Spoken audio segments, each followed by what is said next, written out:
Konnichiwa à tous et bienvenue sur le Japon Foufoufou, c'est David. On est parti pour une nouvelle leçon de kanji, c'est la 7e il me semble. Alors pourquoi je suis en costard cette fois-ci ne me posez pas la question. Il y a des jours comme ça au Japon où on doit être en costard, c'est comme ça et puis c'est tout. Alors maintenant, si vous êtes prêts, eh bien dans cette leçon, on va voir 5 nouveaux kanji sur ce tableau. Allez, c'est parti!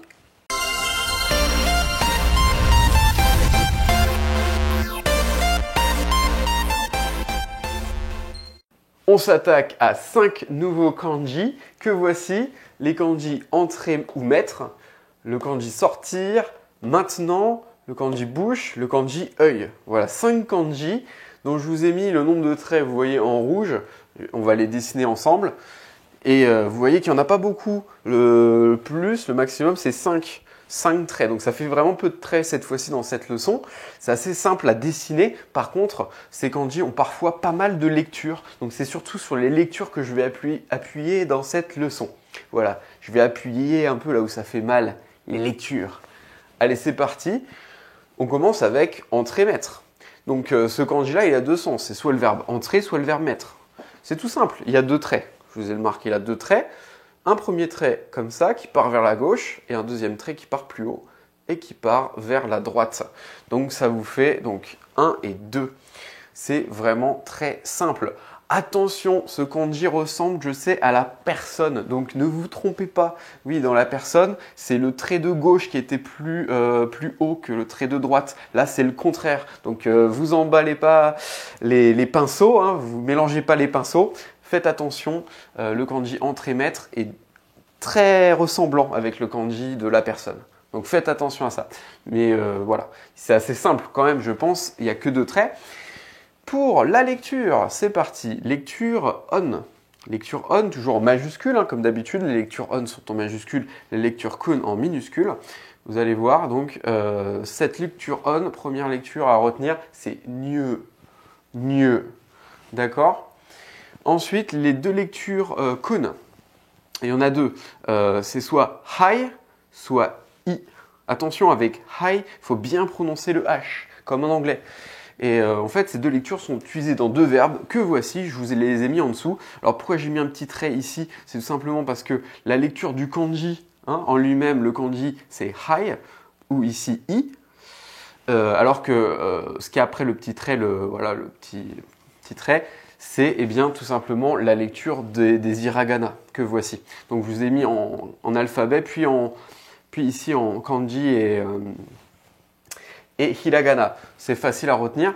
Hairu que voici, donc qui veut dire entrer, le verbe entrer, l'entrer dans un lieu, dans une pièce. Et puis ici, ireru, le verbe donc mettre. Donc, retenez bien à chaque fois. Donc hai, j'ai fait tomber quelque chose, là il y a un bruit bizarre là. Bon, pas de problème. Hai, on continue. Ce kanji ici se lit hai, et donc plus le lu. Et puis ici se lit tout simplement i, puis on rajoute les lu en hiragana, comme d'habitude. C'est souvent qu'on a ça pour les verbes, un kanji, puis ensuite des hiragana qui complètent la lecture du kanji. Et tout ça se lit hairu, ou alors il est le entrer et mettre. Voilà. Dernier mot de vocabulaire qu'il faut absolument retenir pour entrer et mettre, c'est nyukoku. Nyukoku. Nyu, cette lecture, voilà, on, puis koku. Koku, on l'a déjà vu, vous le reconnaissez, j'espère. C'est bien le kanji pour le pays. Donc ça veut dire entrer dans un pays. L'entrée dans un pays. Nyukoku. C'est un kanji qui est très utilisé, surtout dans les aéroports. Voilà, sur le formulaire d'entrée, quand vous arrivez au Japon, vous devez remplir un papier, voilà, le formulaire d'entrée, et donc c'est marqué Nyukoku. Nyukoku. Et après, vous rajoutez par exemple le verbe faire, suru. Nyukoku suru, ça veut dire, entrer. Ça devient le verbe entrer dans un pays. Nyukoku. Ok. Voilà, c'est tout pour ce kanji-là. Assez simple, je pense, mais il y a beaucoup de lectures, donc faites attention à bien tout retenir. Le deuxième kanji, c'est parti, sortir. Sortir, qui est un peu plus long à dessiner. Vous allez voir, il y a 5 traits cette fois-ci. On commence avec un trait horizontal, mais c'est pas très compliqué. Trait horizontal, très long. Et ensuite, trait qui commence à la verticale mais qui se poursuit comme ça à l'horizontale, plus long dans la partie horizontale. Un troisième trait qui vient symétriquement ici. Vous voyez, hop, cette fois-ci de haut en bas. Et ensuite, vous refaites un peu la même chose avec un quatrième trait qui commence donc à la verticale, puis à l'horizontale. Et un cinquième trait, hop, comme ça, la boucle est bouclée. La boucle est bouclée, oui. Oui, enfin, oubliez cette expression un peu bizarre. Retenez juste le kanji. Voilà, et ça sera parfait. Donc, ce kanji a plusieurs lectures, évidemment. La lecture, toujours en majuscule, les lectures d'origine chinoise, donc les lectures on. Hein, j'espère que vous comprenez maintenant. Qui se lit donc, ce kanji se lit shutsu. Shutsu, voilà, je vous l'ai mis là. Ou alors les lectures kun, lectures qui sont absolument à 100% d'origine japonaise, eh bien, lecture ici, dasu ou deru. Dasu, donc da, c'est la partie da qui est ici, ou deru, la partie de deru, ici. Je vous ai mis à chaque fois donc l'alphabet, puis avec les kanji, et vous voyez que la partie est toujours comme tout à l'heure. La partie après, eh bien, le petit trait, c'est la partie qui correspond à l'hiragana. Donc, ce que vous retenez surtout, c'est que le kanji se lit ici da, comme dans David, hein, ou alors ici de, donc da ou de pour les lectures kun. Et ça forme donc un mot de vocabulaire qui est tout simplement sortir. Dasu, qui est sortir un objet de quelque chose, ou alors tout simplement deru, deru qui veut dire je sors d'une pièce, je sors d'un bâtiment, d'une maison, peu importe. Donc les deux sont sortir, mais l'un c'est sortir donc un objet de quelque chose et l'autre c'est un individu, une personne qui sort d'un lieu. Voilà, vous voyez donc on a vu entrer, on a vu sortir, on a vu les deux qui ont des sens opposés. C'est vrai que bon, ce kanji là est un petit peu plus compliqué à retenir, mais comme il est très géométrique, je pense que ça va. Si l'on s'attache au sens de ce kanji, en fait, cette partie-là représente un trou. Cette partie-là représente un trou. Et cette partie-là représente eh bien, le pied d'une personne, une personne qui sort de ce trou. Voilà, donc ça veut dire sortir. Bon, je sais que entre le sens originel et le kanji final, parce qu'en plus les kanji ils ont évolué, les traits se dessinent plus maintenant de la même manière qu'il y a énormément d'années, donc forcément maintenant ça ne ressemble plus forcément au sens originel. Et donc même si je vous explique ça, ça va pas forcément vous aider pour ce kanji-là. Mais vous allez voir tout à l'heure, on va avoir des kanji beaucoup plus faciles à retenir parce que vraiment ça ressemble à leur sens. Et vraiment, c'est évident. Vous allez voir. Allez, on continue avec maintenant. Maintenant, donc ici, il y a un sens originel, mais bon, si je commence à vous expliquer là, vous n'allez pas comprendre. Cette partie haute, ça représente un toit d'ailleurs, hein, vous pouvez juste retenir ça. La partie haute ici, ça représente un toit. Un toit, et vous avez vu, j'ai dessiné en 4 traits, tout simplement. Donc ça fait un trait comme ça de haut en bas et de droite à gauche. Un autre trait qui part dans l'autre sens ici, donc là symétrique, 1 et 2.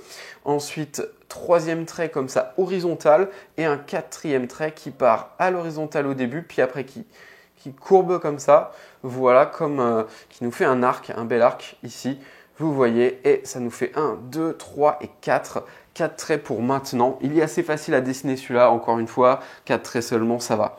Pour les lectures, kon pour la lecture on, la lecture donc d'origine chinoise, et la lecture d'origine japonaise, ce sera ima, ima. Donc ima, ça veut dire tout simplement maintenant. Si le kanji il est seul, vous utilisez la lecture japonaise, hein, ça je vous l'ai déjà expliqué. Donc si vous voyez ça sur une feuille de papier, c'est que c'est maintenant ima. Ima tout simplement. Il n'y a pas à se poser la question. Par contre, quand il est avec des kanji, eh bien on va plutôt par exemple utiliser cette lecture-là, kon, par exemple ici, qui va se lire, alors j'ai mis le jour, vous souvenez de celui-là, hein, on l'a déjà vu. Donc, konnichi. C'est utilisé par exemple dans konnichiwa. Konnichiwa qui veut dire bonjour, que vous connaissez. Maintenant et le jour. Donc, le jour de maintenant, ça veut dire aujourd'hui tout simplement. Hein. Konnichi, qui a une autre lecture qui est un peu plus compliquée, qui est... il faut retenir quand même parce qu'il est très utilisé, ce mot-là. C'est kyo. kyo, qui veut dire aussi aujourd'hui. Hein, il y a deux lectures, donc soit konnichi, qui utilise cette lecture-là, on, ou alors kyo. Kyo, donc deux lectures. De toute façon, je vous marque à chaque fois au tableau, enfin sur la vidéo, hein, je vais incruster à chaque fois les lectures des mots de vocabulaire, hein, comme d'habitude, pour que vous puissiez retenir plus facilement. J'ai pas la possibilité de tout marquer au tableau, mais comme ça, vous avez les lectures. Ensuite, ici, c'est le mois, donc ça veut dire ce mois-ci, et ça veut se lire tout simplement kongetsu. Donc kan plus la lune ou le mois, c'est le mois, hein, c'est le kanji du mois. On l'a déjà vu celui-là aussi. Kongetsu, tout simplement pour ce mois-ci. Voilà, vous pouvez retenir donc konnichi kyo, deux lectures pour celui-ci, et kongetsu, qui veut dire ce mois-ci. Ça, c'est pas très compliqué encore une fois. Et vous allez voir le suivant, encore il est plus facile encore à dessiner. Là, c'est 3 traits. Un trait vertical, un trait horizontal puis vertical, et encore un troisième trait hop, qui vient fermer le carré, vous voyez, et ça nous donne eh bien, la bouche. Donc 1, 2, 3, 1, 2, 3, très simple à dessiner encore une fois, et ça va se lire soit ko, soit ku, même si ku, la lecture ku n'est pas très utilisée, c'est souvent ko qui est utilisé pour cette lecture, pour ce kanji-là. Et la lecture japonaise, ici, la lecture kun qui est très importante à retenir. Quand le kanji il est seul, encore une fois, vous utilisez cette lecture kuchi, kuchi qui veut dire la bouche, hein, voilà. Il peut se lire parfois aussi guchi. Gucci, là c'est comme une liaison un peu japonaise, le K devient G, Gucci. Je vais vous montrer tout à l'heure, il va y avoir une lecture comme ça. Alors le premier qui est ici, je vous ai mis 2 mots de vocabulaire là. Hein. Donc le premier mot de vocabulaire ici, c'est la personne puis la bouche, ça veut dire la population. C'est simple à retenir parce qu'on parle souvent de la population en tant que personne à nourrir. Donc le nombre de bouches en fait, le nombre de bouches à nourrir, le nombre de personnes. Voilà, une personne c'est une bouche, tout le monde a une bouche normalement il me semble. Donc c'est assez intéressant. La personne plus la bouche ça fait la population. Voilà, retenez bien. Et ça va se lire jinko, jinko, jin qu'on a déjà vu la personne, puis ko qu'on a ici, jinko pour eh bien, la population. Et un autre mot de vocabulaire ici. Alors vous retenez, vous souvenez de celui-là? Il est où? Il est où? Il est là. Voilà tout simplement. Fallait pas aller très loin. On vient juste de le voir celui-ci. Donc c'est Deguchi. Deguchi. D, c'est cette lecture ici D. Hein, qui n'est pas seulement utilisé que pour delu, qui veut dire sortir, il est aussi utilisé pour la sortie, donc la porte de sortie. La porte de sortie, c'est donc sortir, des, plus la bouche, Deguchi, donc la bouche de secours. Enfin, en gros, c'est la porte de secours. Retenez ça comme ça, tout simplement. Oui, je sais pourquoi ils n'ont pas mis porte au lieu de la bouche, je sais pas. C'est bizarre, mais c'est... On continue avec l'œil. Alors l'œil, pas très compliqué. En fait, tout simplement, vous voyez, c'est un trait, ça ressemble un peu d'ailleurs à la bouche, un trait vertical, un trait qui commence à l'horizontale puis vertical, donc ça nous fait 1, 2, et ensuite 3 traits qui vont comme ça, partir de gauche vers la droite, à l'horizontale, 1, 2 et 3. Voilà, donc oui, il faut bien le fermer ici, tac. Donc ça nous donne 1, 2, 3, 4, 5, 5 traits. Vous retenez 1, 2, 3, 4, 5. Oui, le deuxième trait, attention, faites bien attention. Ça, c'est un seul les mêmes traits, non pas deux. Donc à l'horizontale, puis à la verticale. C'est assez facile en fait parce que cette partie-là, ça ressemble à une... Vous voyez, c'est l'équivalent de la pupille en fait, hein, cette partie du milieu. Et puis les parties supérieures, hautes et basses, vous voyez, qui sont les parties blanches en fait de l'œil. Donc c'est facile à retenir. La pupille qui est entre, donc ici je vous refais le trait là, vous voyez bien. La pupille, cette partie du milieu qui ressemble à la pupille, ça ressemble pas, d'accord, ça ressemble pas à la pupille, mais vous imaginez que c'est la pupille, hein, encore une fois. Et vous imaginez, il faut avoir de l'imagination en japonais et en kanji. Donc ça c'est sûr. Vous imaginez que ça veut dire la pupille et puis les parties blanches de l'œil. Voilà, donc ça en gros c'est l'œil. Hein. Les japonais, ils ont des yeux carrés. Vous n'allez pas m'embêter avec ça. C'est tout, c'est comme ça, vous retenez. Non, bon, je plaisante évidemment. Ce kanji va se lire soit... Il y a 2 lectures, il y en a d'autres en fait, hein, mais je vous les ai pas mises au tableau, les autres parce qu'elles sont très peu utilisées. Je vous marque vraiment les plus importantes. Déjà qu'il y en a beaucoup, hein, je vous fais un travail un peu de simplification avant parce que sinon ça fait beaucoup trop, je pense, à retenir. Donc, moku, la lecture moku et la lecture mais. Donc vous retenez ces 2 lectures-là, moku et mais. Mais, pour l'œil. Hein, quand il est seul, l'œil quand il est seul, c'est un peu gore, ça, un œil seul, oula. En tout cas, quand il est seul, l'œil, il se lit, voilà, mais, ok. Et je vous ai mis ici un kanji, enfin 2 kanji plutôt, pour un mot de vocabulaire. Et ici, c'est le kanji de 1, qu'on a déjà vu encore une fois. Oui, à chaque fois, je fais l'effort de réutiliser les kanji que vous avez déjà vus. Et puis, le kanji de l'œil, donc, ça nous donne un œil.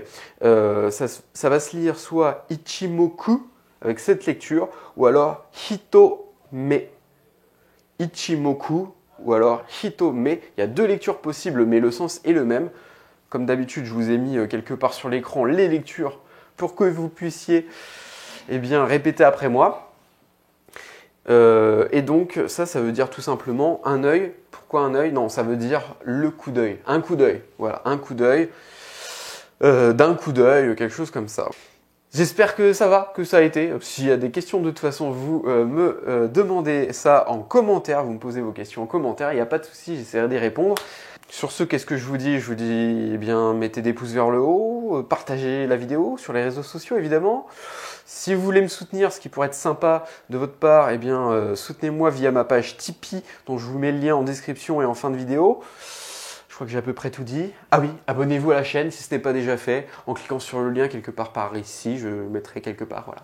Le beau logo de la chaîne, vous cliquez dessus et vous pouvez vous abonner, si ce n'est pas déjà fait.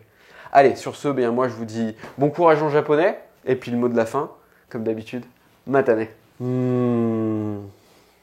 Pourtant, j'ai jamais vu de japonais avec une bouche ou un œil carré, moi.